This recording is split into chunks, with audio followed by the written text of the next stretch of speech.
There are 50 states in this country, and every single American has said at least one of their names out loud today without thinking twice about it.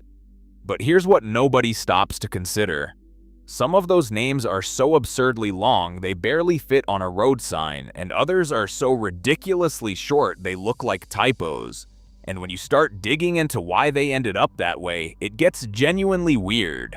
Because here's the thing, the name of a state isn't just a label. It's a fossil, a frozen moment from hundreds of years ago. From Native American tribes, European kings, French explorers, and in at least one case, a word that might have been completely made up.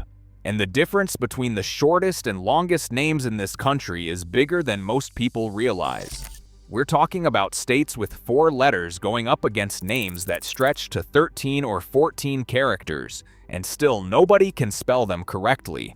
So today we're going inside the 10 states at the extremes, 5 with the shortest names and 5 with the longest. And by the end of this video, you're going to look at a map of the United States completely differently. Let's start at the bottom. 4 letters. That's it. 3 states in this entire country managed to get through history with just 4 letters to their name, and the first one is Ohio. Now, Ohio gets a lot of jokes, flyover state, boring, whatever, but its name actually comes from the Seneca language, where Ohio meant something like Great River or Large Creek, referring to the Ohio River that carved through the region.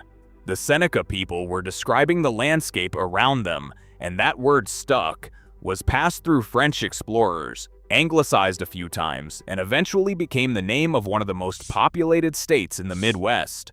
4 letters, millions of people, thousands of years of history behind a word most Americans say without blinking. But Ohio isn't alone in that 4-letter club. Iowa is right there with it, and Iowa's story is honestly kind of hilarious because, brace yourself, Iowa might literally mean sleepy ones.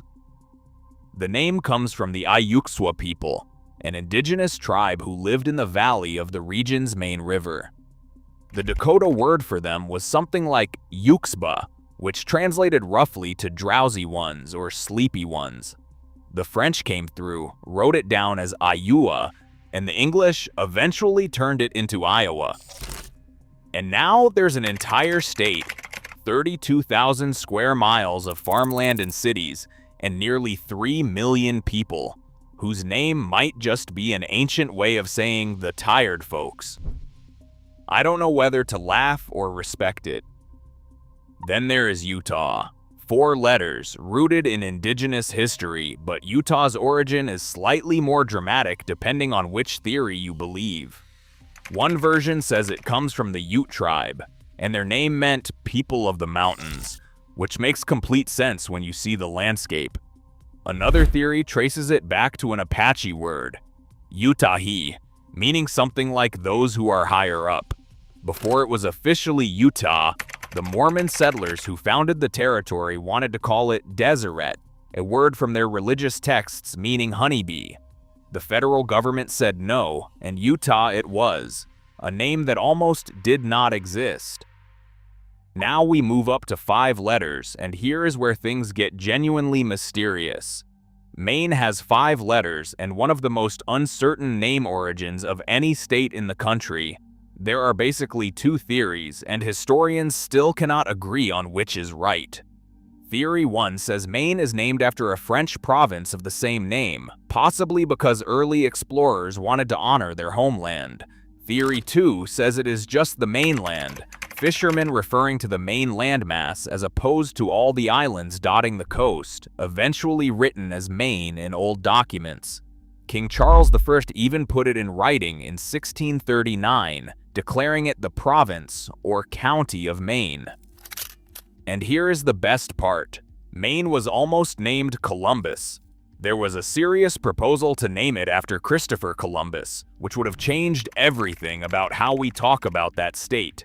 But Columbus it was not. Maine stuck, and nobody is fully sure why. And then there's Idaho. 5 letters, and this one might be the most bizarre story of all. Because Idaho, the name of an entire state, might have been completely fabricated. The widely cited story says a lobbyist named George Willing proposed the name to Congress in the early 1800s, claiming it came from a Shoshone phrase meaning gem of the mountains. Linguists looked into it, could not find any record of that phrase in Shoshone, and basically concluded that Willing might have just invented it. Congress initially named the territory Colorado instead. When that territory eventually became the state of Colorado, the remaining land was named Idaho anyway, possibly fake origin and all. To this day, there is no confirmed etymological source for Idaho. It might be entirely made up, and that is the name of an entire state. But what's really happening here is that these short names are short for a reason. Every one of them, Ohio, Iowa, Utah, Maine, Idaho, was filtered through history, passed between languages, worn down by time, pronunciation, and colonial handwriting until only a handful of letters remained. The originals were longer, messier, harder to fit in a ledger. The short names you see today are what survived. And that concept, names getting carved down by history, is the complete opposite of what is happening at the other end of the list.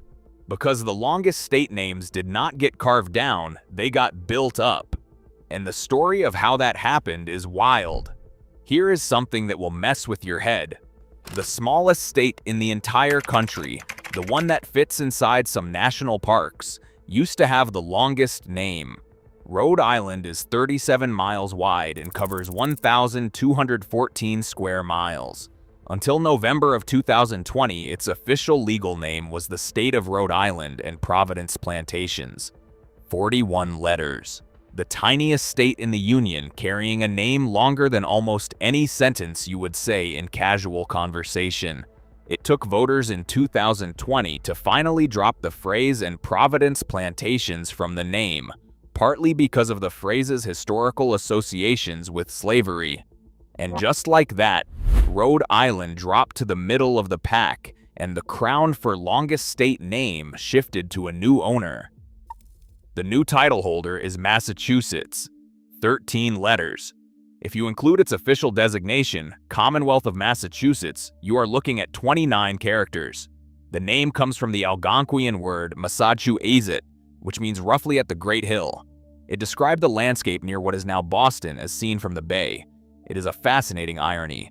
Massachusetts has one of the longest names in the country, but one of the shortest nicknames.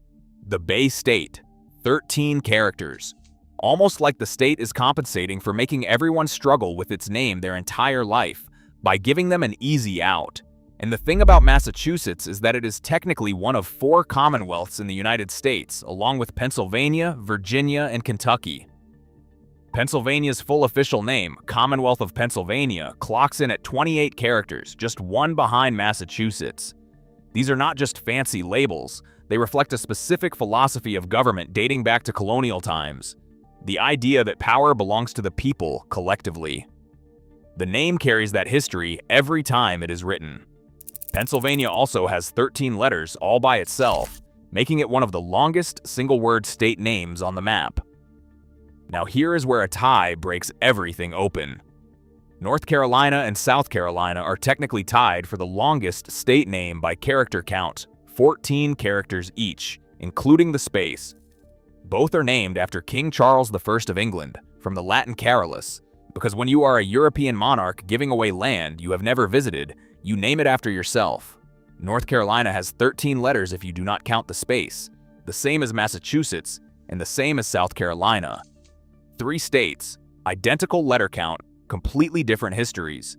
North Carolina was where the first English settlement in America was attempted, at Roanoke, and it famously vanished without explanation.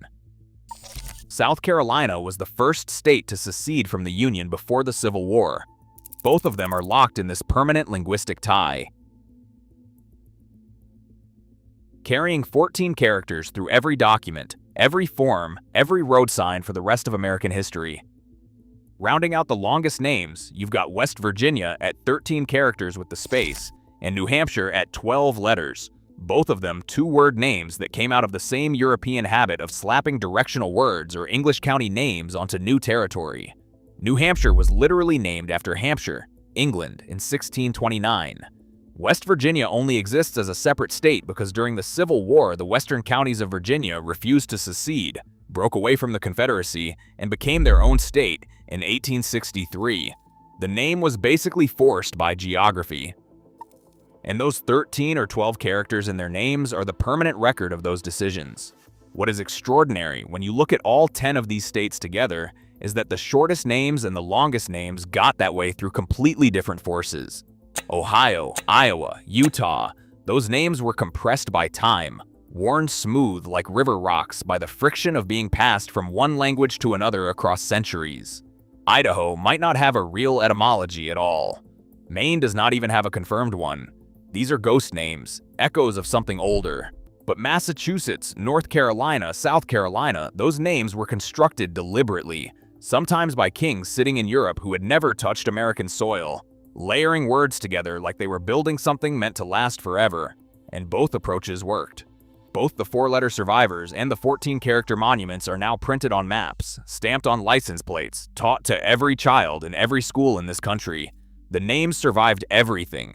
The states they represent are still here, and every single one of those names, short, long, certain, mysterious, is carrying a piece of history that most people drive through without ever stopping to ask about. Drop your answer in the comments. Can you spell Massachusetts correctly on the first try? See you in the next one.